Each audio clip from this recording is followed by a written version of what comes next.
plochá země, není to jenom mýtus nebo lež. Plochá země, je to pravda, kterou musí znát. Nenech se oklamat těmi, co tvrdí, že země je kulatá jako míč. Oni jsou jenom součástí spiknutí, co chce skrýt, co se děje za zdí.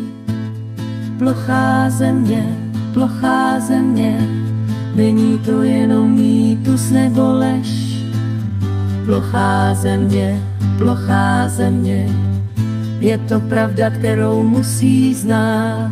Na okraji země je ledová zeď, co chrání nás před propastí. Za ní je další svět, co nikdo neviděl, a možná i ráj nebo peklo.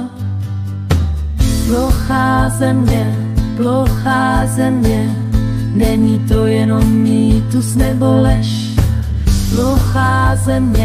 Plochá země, je to pravda, kterou musí znát.